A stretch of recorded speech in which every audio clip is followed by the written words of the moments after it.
Une question, géostratégie, vaccination contre le paludisme. Pourquoi l'Afrique? Nous nous interrogeons.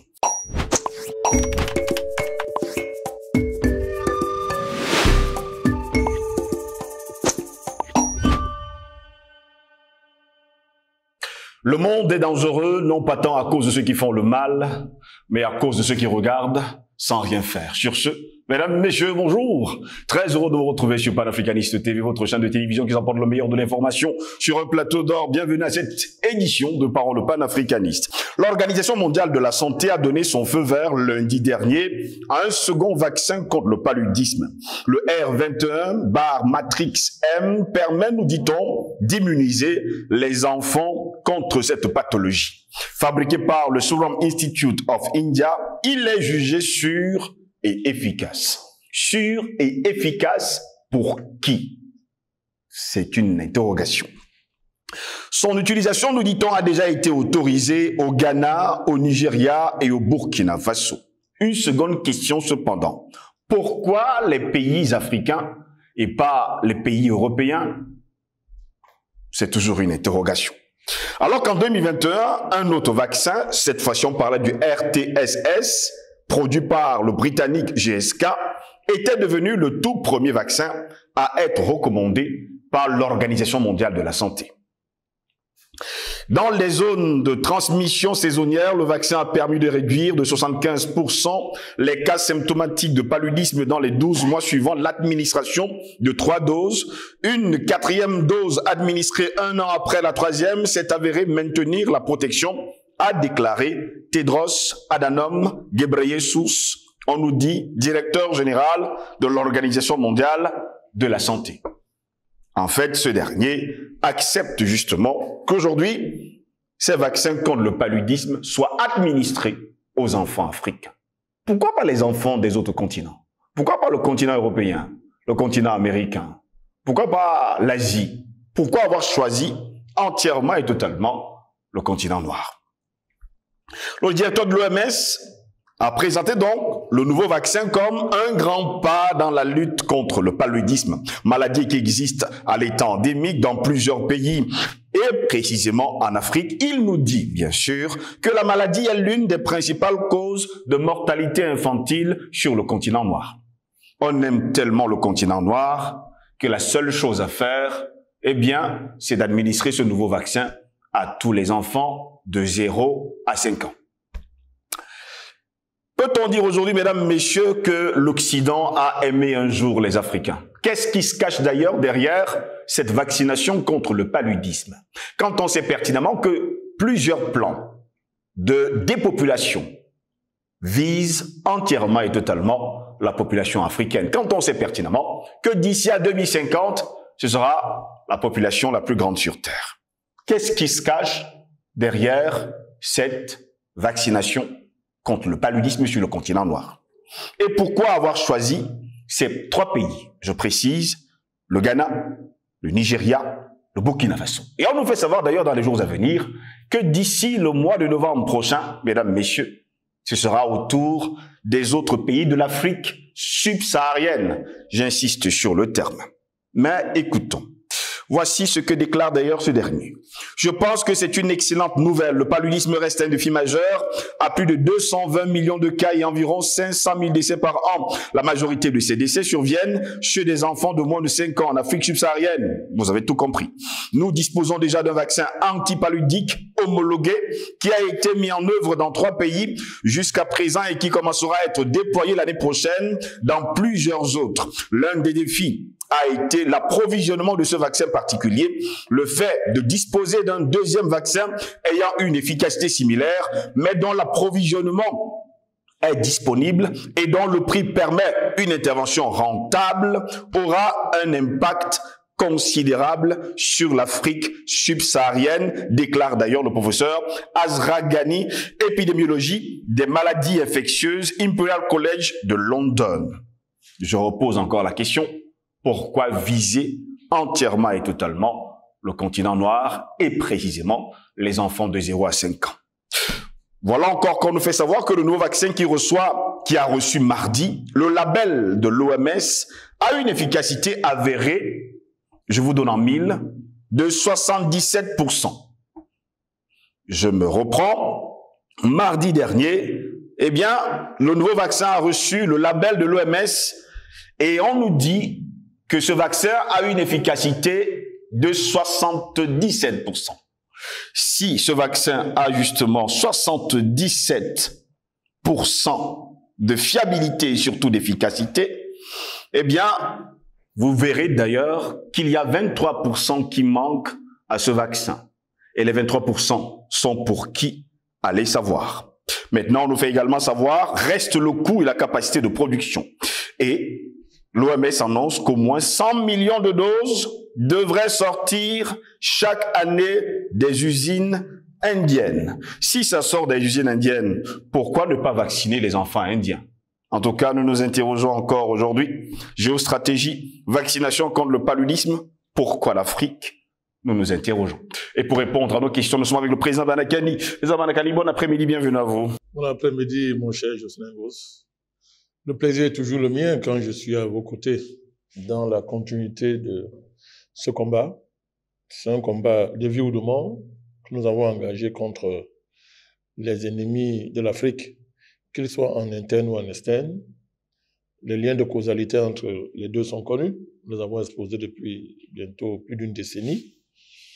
Donc c'est toujours un plaisir quand je me retrouve avec vous pour faire notre travail, pour payer notre dette à ceux qui nous ont précédés. Je salue Jires, je salue tous les web téléspectateurs, les abonnés et tous nos soutiens.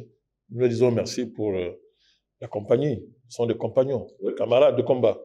Nous disons merci pour la famille de lutte que nous avons pu construire, en espérant qu'elle ne va cesser de s'agrandir. Merci de m'avoir invité, mon cher Jocelyn. Très heureux de vous avoir, président Banakani, depuis 2020. On se rappelle d'ailleurs de ce fameux vaccin contre le Covid-19. On en a parlé pendant très longtemps. Finalement, on a su. On connaît d'ailleurs les conséquences. Dès le départ, eh bien, tous les laboratoires avaient dit qu'ils ne sont pas responsables des effets secondaires. Il y a donc, depuis mardi dernier, un nouveau vaccin contre le paludisme. Cette fois-ci, on nous parle d'une efficacité avérée de 77%, pas de 100%. Cette fois-ci encore, on nous joue des tours. Et il y a 23% qui manquent à l'appel. Pourquoi avoir choisi l'Afrique quand on sait pertinemment que depuis des lustres, il y a un plan de réduction de la population, surtout du continent noir? Vous êtes un complotiste. Hein? Ah, je suis un complotiste. Vous êtes un complotiste. Je préfère encore. Vous déroulez les thèses complotistes. Vous avez les preuves de ce que vous dites. J'ai déjà entendu ça 1 million de fois. Nous assumons d'être des complotistes. Quand on sait qui nous appelle complotistes, on ne peut qu'être fier. Exactement. Si c'est les structures mises sur pied contrôlées par Davos, par Bilderberg, contrôlées par les financiers mondiaux, les patrons de Joe Biden, de Macron, de Trudeau, de Ursula von der Leyen, bref, de toute la classe de vauriens constituée par ce qu'on appelle des politiciens occidentaux et leurs valets africains, ben c'est ceux-là qui nous appellent complotistes. Mais je suis un homme très heureux. Parce que pour la simple raison que si un vaurien vous qualifie de quelque chose, depuis quand est-ce que les vauriens peuvent qualifier quelque chose? Depuis quand des vauriens peuvent apprécier? Ce sont des vauriens. Les vauriens n'apprécient pas, ils se taisent. Quand ils parlent, on considère que rien n'a été dit. Donc nous sommes très fiers d'être complotistes. Exactement. Moi, je suis fier d'être complotiste. Et je l'assume totalement. Nous allons bien comploter tout de suite là. Voilà. Nous allons dérouler un bon complot. Non, vous dites pourquoi l'Afrique?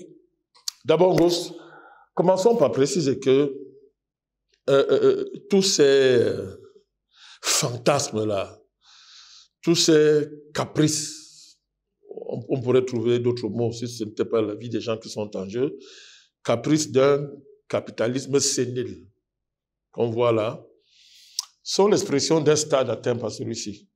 Le capitalisme, il n'y a plus de marché, les marchés sont saturés, le capitalisme est sénile, Lénine l'a démontré, il faut lire Impérialisme, stade suprême du capitalisme, entre autres, il y a d'autres livres, n'est-ce pas, où il démontre complètement en quoi consiste ce stade atteint par le capitalisme qu'on appelle l'impérialisme. Il dit qu'il est agonisant, il est entré dans la putréfaction, il est sénile, le capitalisme.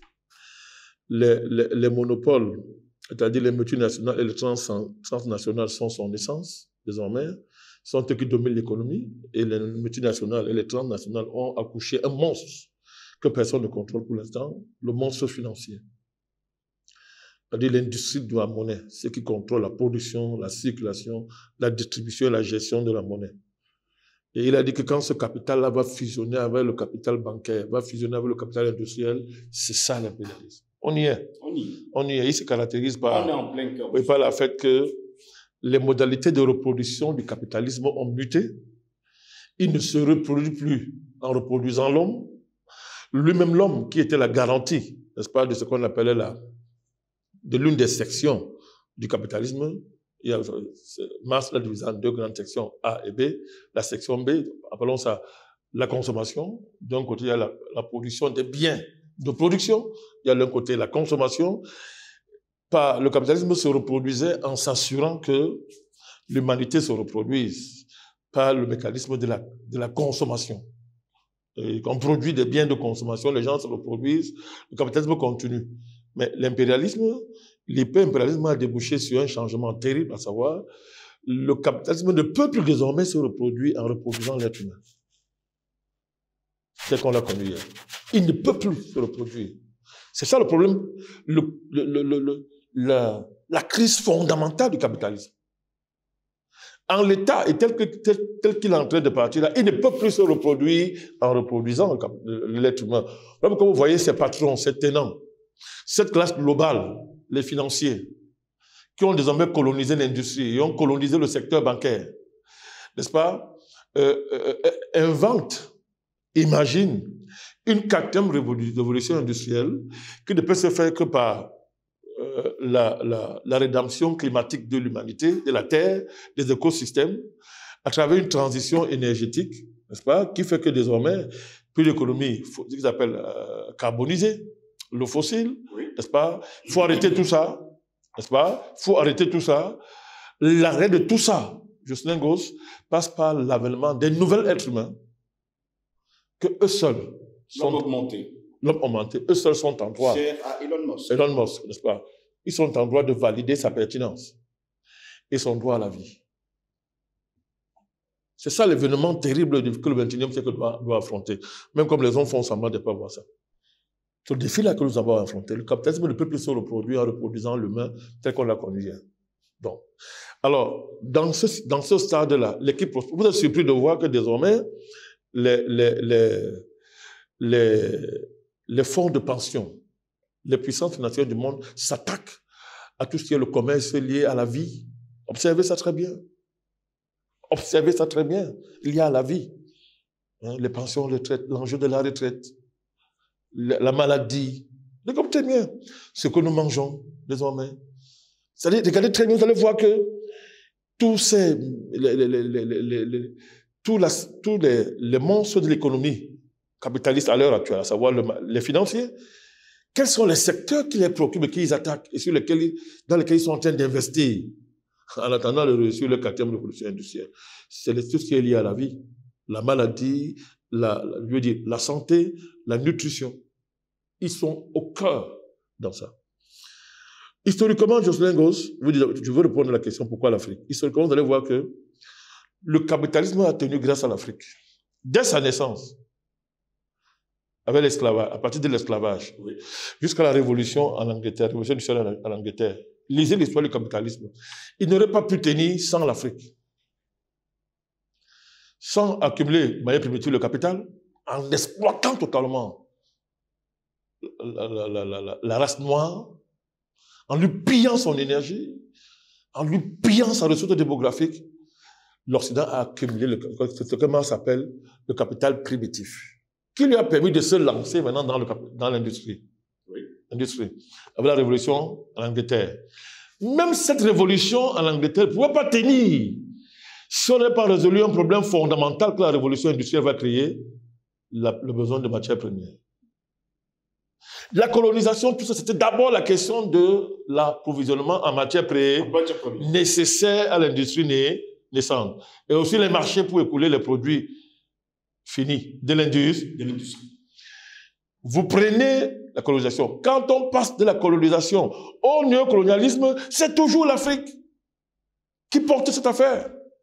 Que ce soit en matière première, en ressources humaines exploitées, c'est l'Afrique qui garantit les profits et les surprofits. C'est l'Afrique, de manière fondamentale.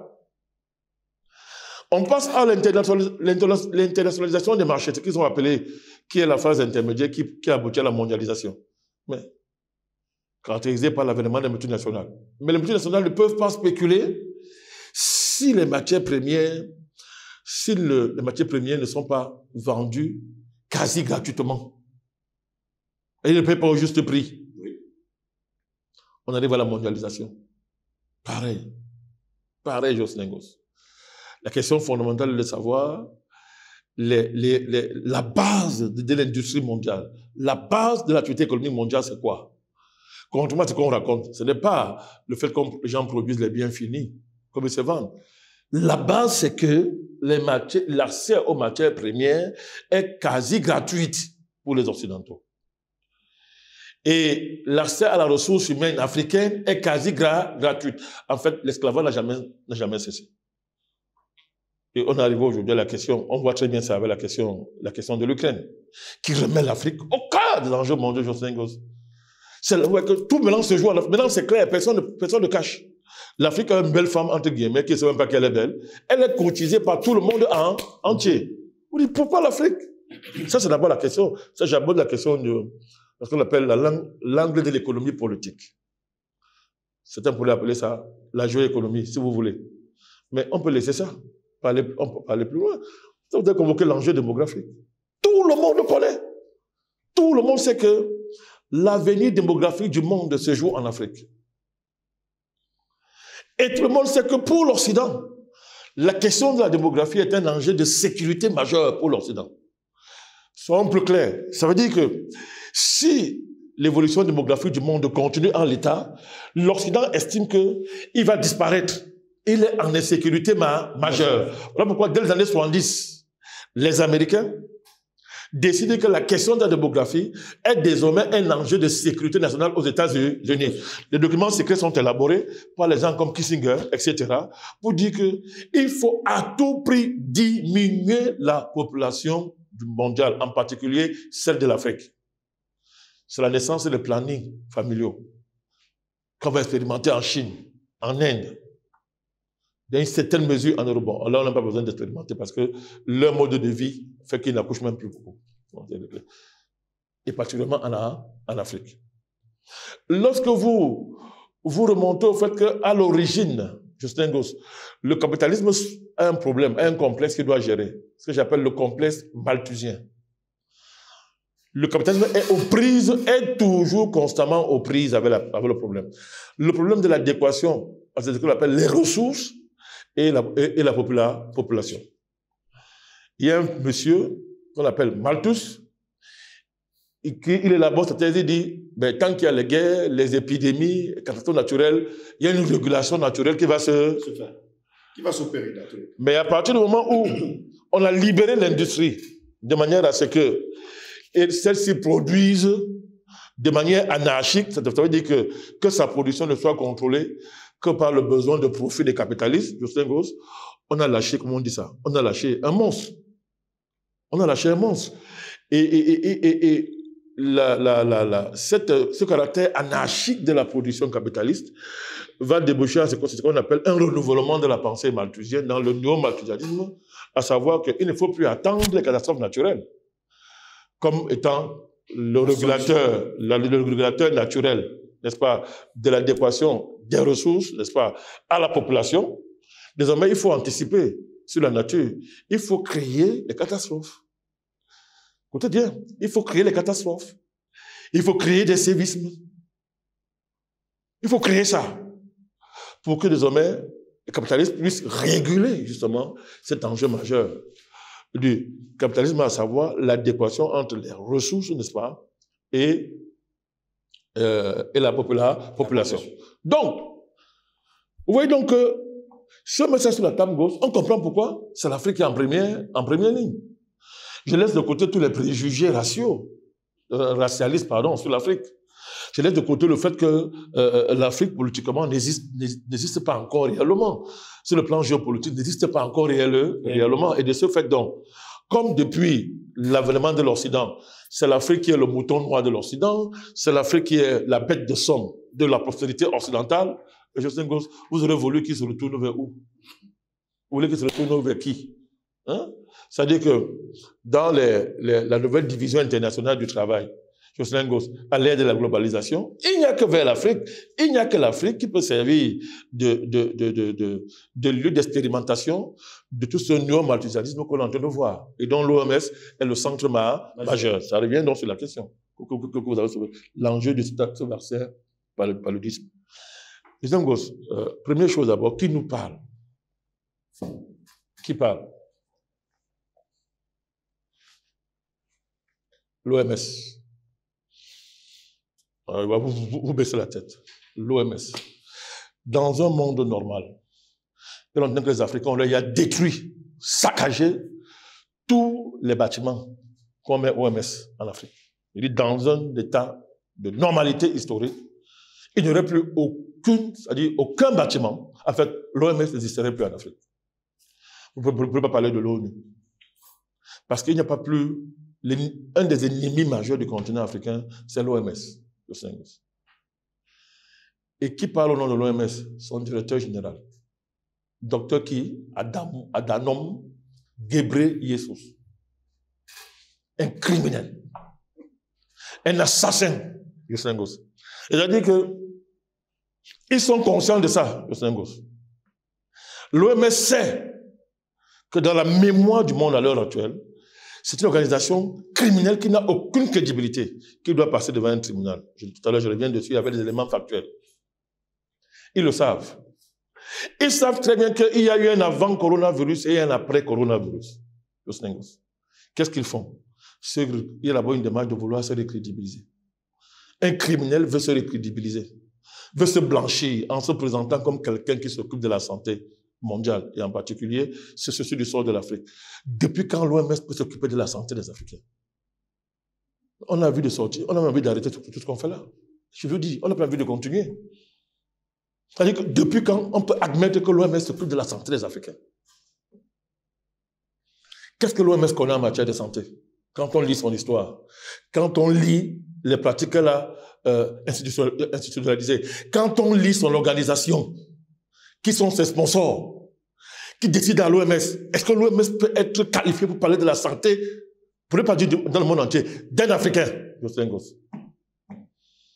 Quand on considère l'histoire de la maladie, l'histoire des épidémies en Afrique, depuis les indépendances, du moins, depuis la colonisation jusqu'à maintenant, quand on considère l'histoire des pathologies, des épidémies, etc. sur l'Afrique, et le rôle que y a joué l'OMS, est-ce que l'OMS peut s'occuper de la santé en Afrique? Quel est ce continent où le violeur est celui qui soigne sa victime? Quel est ce continent où le bourreau est celui qui est le philanthrope de sa victime? Quel est ce continent-là? Il y a un problème. Il y a un problème. L'Afrique est le seul continent où l'OMS évolue en terrain conquis. Elle tue, elle juge. C'est elle qui juge ses crimes. Elle cause les maladies et c'est elle qui soigne les maladies. Oui, Justin Gosse. Il y a un précédent, le dernier précédent sur le coronavirus. Oui. Avec son collègue criminel de l'ONU. Qu'est-ce que ces deux voyous ont dit concernant l'Afrique? Que l'Afrique va compter les morts en millions. Pendant qu'il le disait, on n'a jamais cessé de répéter ça. Les morts tombaient en Italie par milliers. Ils ne sont pas allés s'occuper des Italiens. On leur a dit, mais pendant qu'on dit qu'il y a les morts, pendant qu'on dit que l'Afrique va compter ses morts en millions, hein, il n'y a pas encore de morts en Afrique, mais il y a les morts en Italie. Ça ne les regardait pas. Parce que dans le plan, on n'a pas prévu ça, du moins. La séquence n'est pas comme ça. C'est l'Afrique qu'on visait d'abord. C'est l'Afrique qu'on visait en tant que telle. Le Sengos. Il a fallu que ce sont les Russes qui ont piqué les Italiens. Les Russes sont allés au secours des Italiens. Mais l'OMS était assis. Il y avait l'ONU, à travers les deux figures du secrétaire général de l'ONU et du directeur général de l'OMS, c'est-à-dire deux bandits, deux criminels, deux salopards. Ils étaient là assis à attendre de compter les millions de morts. Africains. Mais il n'y a pas eu de millions de morts en Afrique. Il n'y a pas eu de morts en Afrique. Il n'y a pas eu de morts en Afrique. Parlons comme ça. L'Afrique a terrassé le coronavirus. Et moi et toi, on était en première ligne de ce combat. À l'époque, quand moi et toi, on disait aux gens que c'est du n'importe quoi.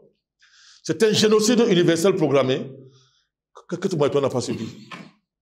On nous a dit que vous êtes médecin, hein? Mais débrouillez-vous dans votre affaire de géopolitique. Là. Si vous parlez de médecine, vous êtes qualifié, taisez-vous. Et moi, j'ai demandé à ceux qui nous attaquaient que Bill Gates est médecin. J'ai demandé si Bill Gates, le patron de l'OMS, le patron, j'ai demandé s'il était médecin. C'est un mécanicien, c'est-à-dire c'était quelqu'un qui bricole les machines, qui croise les tas de... C'est-à-dire que c'est un mécano. On dit ingénieur, je dis que c'est un mécano. Mais Bill Gates est le patron de la santé mondiale. Sous couvert OMS. Oui. Quand nous avons posé la question à ceux-là, ils n'ont jamais répondu jusqu'au jour aujourd'hui. Mais Jocelyn Goss, l'ONU et l'OMS qui nous a prévu des millions de morts en coronavirus et qui a vu ses prédictions échouer lamentablement. Cette semaine-là nous a menti sur le coronavirus, sous couvert de la science. Et le fait que c'est elle qui a été qualifiée sur le plan institutionnel pour parler de la santé dans le monde. Elle a menti. Mais elle a menti en connaissance de cause. Parce qu'on peut mentir inconsciemment. On peut mentir sous pression, mais mentir en toute connaissance de cause est plus qu'un crime. L'OMS a comploté contre l'Afrique pour que l'Afrique perde des millions et des millions de ses enfants. Dieu ne l'a pas accepté. Les fils éveillés du continent, utilisés par Dieu, ne l'ont pas accepté. D'où vient-il que cette OMS aujourd'hui vient nous dire qu'elle veut nous soigner, elle veut soigner le paludisme en Afrique. Et que des États africains, le Burkina, le Ghana et consorts, et bientôt le Cameroun, veulent venir soigner leurs enfants avec les vaccins de l'OMS. Crime organisé. On a fait une pègre mondiale. C'est du crime organisé, Jocelyn Goss. C'est du crime organisé. Je vais vous donner quelques données factuelles. Alors nous parlons. Est-ce que vous savez que une plainte pour crimes mondiaux contre l'humanité est déposée et a été reçue par la Cour de justice supérieure du Canada? Une équipe de plus de 1000 avocats et de plus de 10 000 experts médicaux dirigés par l'Allemand Rainer Fuellmich, l'un des avocats les plus puissants d'Europe, a lancé la plus grande plainte de l'histoire appelée Nuremberg 2. Le mot Nuremberg n'est pas un hasard. 2. Contre l'OMS et le Davos Group, dirigé par Klaus Schwab, un petit nation âgé de 80 ans. L'objet de la plainte, c'est crime contre l'humanité. Fuellmich et son équipe ont rassemblé des milliers de preuves scientifiques. Je répète, milliers de preuves scientifiques démontrant le manque total de fiabilité des tests PCR liés au coronavirus, vous vous rappelez, et la fraude qui les sous-tend. Fuellmich parlait alors des vaccins et constatait qu'ils n'ont rien à voir avec les vaccins, mais font partie d'expériences génétiques. Outre les tests défectueux et les certificats de décès frauduleux établis par un personnel médical corrompu, le vaccin expérimental lui-même viole l'article 32 de la Convention de Genève. Ce n'est pas vous qui avez fait la Convention, là. Ils sont eux. Selon l'article 32 de la 4e Convention de 1949, dit ceci, en son article 32, les mutilations et les expériences médicales ou scientifiques qui ne sont pas nécessaires au traitement médical d'une personne sont interdites. Oui. Je réponds. Les mutilations et les expériences médicales ou scientifiques qui ne sont pas nécessaires au traitement médical d'une personne sont interdites. Mais selon l'article 147, la réalisation d'expériences biologiques sur les êtres humains constitue une violation grave de la Convention. Le vaccin expérimental viole les 10 codes de Nuremberg qui prévoient la peine de mort pour ceux qui enfreignent ces traités dits internationaux. Fulmich a également ajouté que tout cela a été prévu depuis longtemps pour être mis en œuvre en 2050, le programme coronavirus. Mais ensuite, les ficelles sont devenues gourmandes. Et ils ont décidé d'anticiper les plans d'abord en 2030 et finalement en 2020. C'est dans cette précipitation qu'ils ont commis tant d'erreurs. Et la vraie raison qu'ils donnent, c'est que le groupe en question, c'est 3000 super riches dans lesquels vous avez la clique de Davos autour du nazi, Klaus Schwab. Que veulent-ils? Que veulent-ils? Un contrôle total sur l'être humain. Pour ce faire, ils soudoient les médecins, le personnel hospitalier et les politiques. Vous vous rappelez les milliards déversés pendant le coronavirus pour acheter les États? Vous vous rappelez? Il y a des présidents qui ont dit ouvertement qu'on est venu leur proposer les milliards. Le président biélorusse, il n'est pas mort parce qu'il a eu la chance. Les présidents africains qui ont refusé, qu'est-ce qui leur est arrivé? Mort. Tous morts, comme celui du Burundi, Pierre Nkurunziza, comme celui de la Tanzanie. Comment j'oublie encore ce grand homme-là? J'oublie son nom, le grand président de Tanzanie qui est mort dernièrement. John Magufuli, dont les Africains ne connaissent même pas encore l'histoire, ne veulent pas étudier l'histoire pour voir le miracle que ce monsieur faisait en Tanzanie.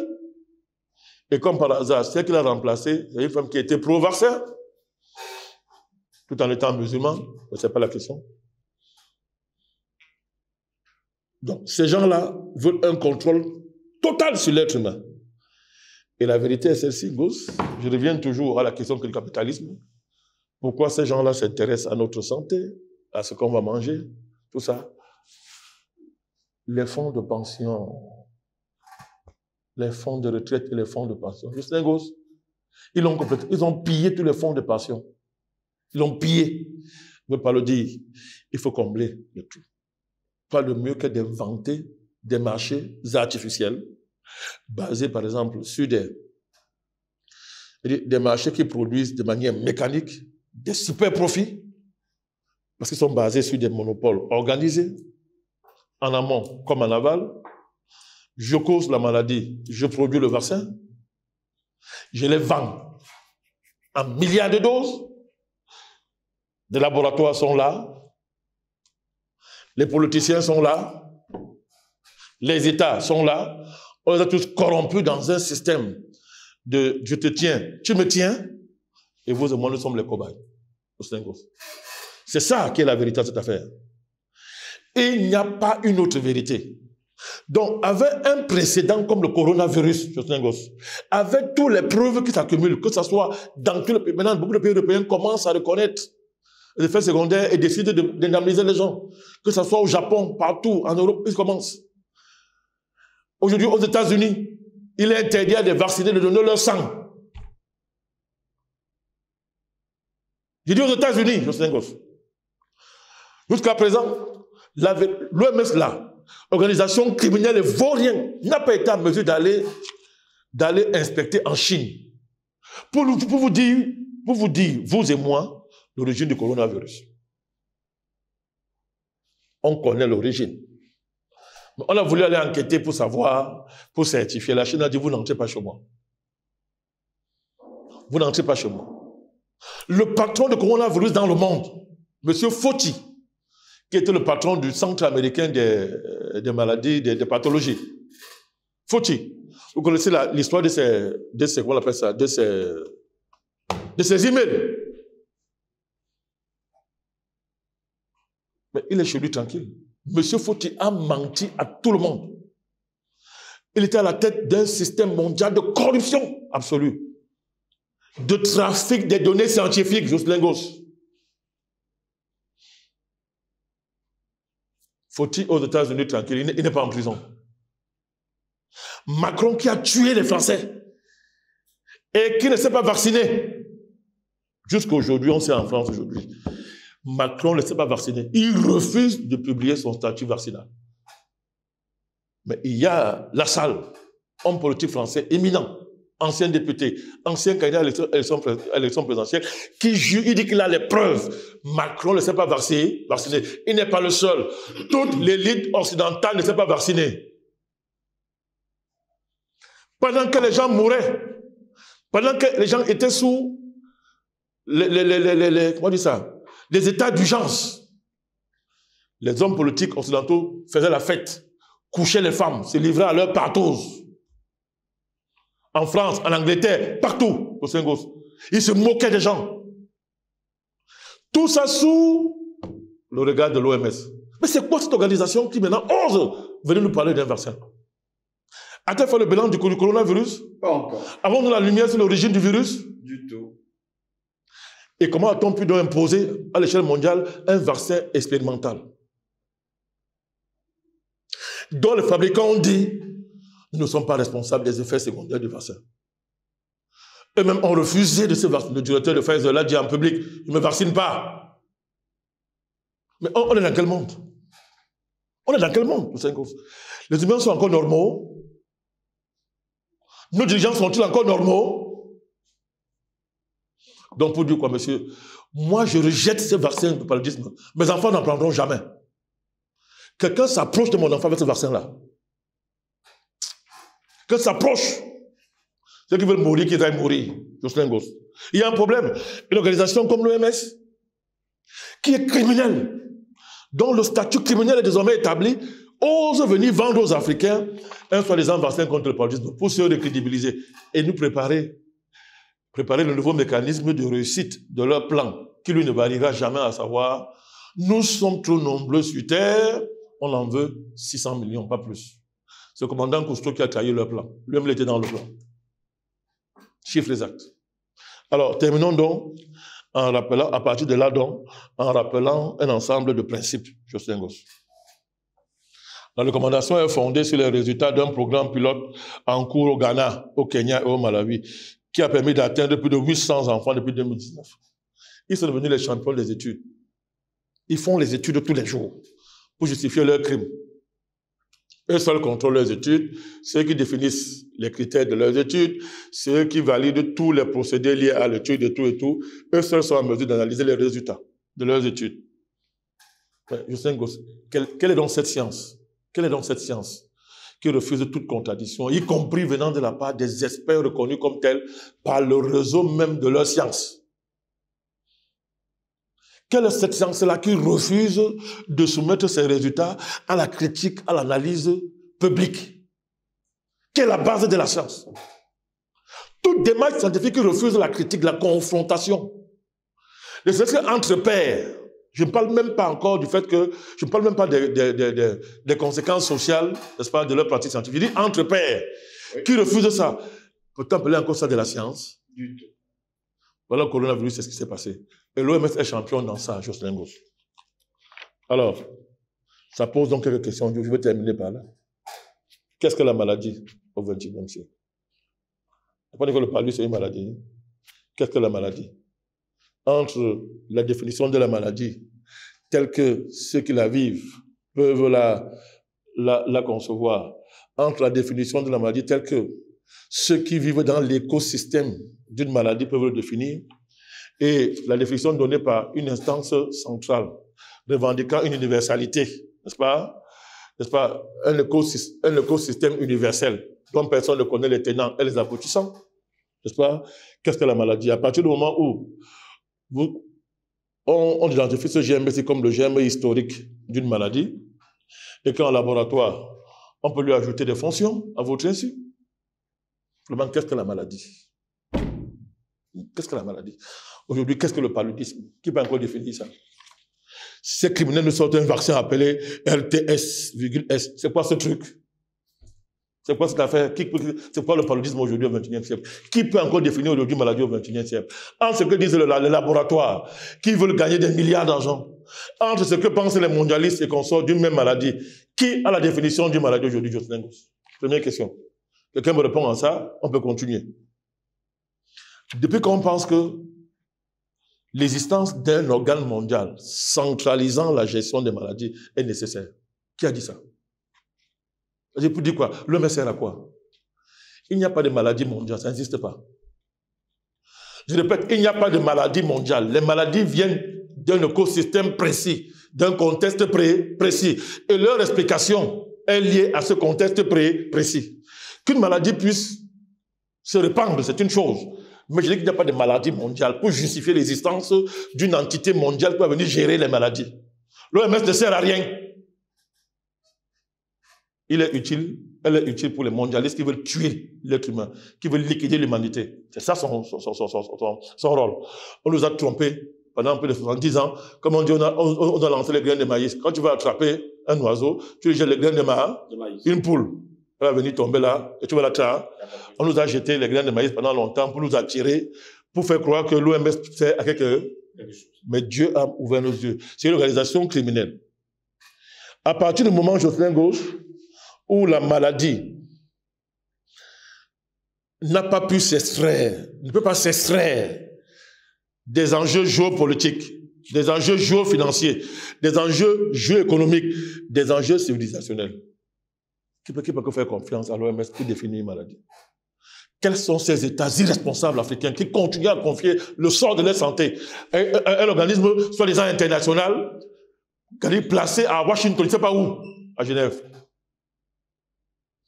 C'est un degré et c'est par là qu'on sent que les Africains ont encore un problème, Jocelyn Gauche. Il n'y a qu'en Afrique qu'on croit que le traitant pour te soigner doit être loin de toi. Il doit être à Genève. Loin. Pour te soigner et définir de quelle maladie tu souffres, de quoi tu souffres, il doit être à des centaines de milliers de kilomètres de toi. Le temps que tu arrives chez lui, tu es déjà mort. Le temps que tu arrives chez lui, ta maladie a muté. Il n'y a qu'en Afrique qu'on peut faire croire ça. Il n'y a qu'en Afrique qu'on peut faire croire que le vaccin est le seul procédé désormais valable pour fournir les soins aux gens. Quand les Africains répondront à ces questions qu'ils viennent de poser, eh bien, ils garantiront leur santé. Si ce n'est pas le cas, c'est que la colonisation n'a pas réussi, c'est que le savant n'a pas réussi, les vaccins vont réussir. Pour ce qui me concerne, je me battrai jusqu'à ma mort. Mes enfants ne prendront pas ces poisons. Et je me défendrai la santé de mes enfants et de ma santé par tous les moyens nécessaires. Merci à vous, Président Badakani, d'avoir été des nôtres. Merci à vous également, mesdames, messieurs, de nous avoir suivis. Restez sur nos plateformes numériques YouTube, Facebook, Instagram, TikTok. Likez, partagez au plus nombre. Nous savons pertinemment que la censure est de taille et nous faisons d'ailleurs un clin d'œil à cette censure. Sur ce, je vous souhaite de passer une bonne journée.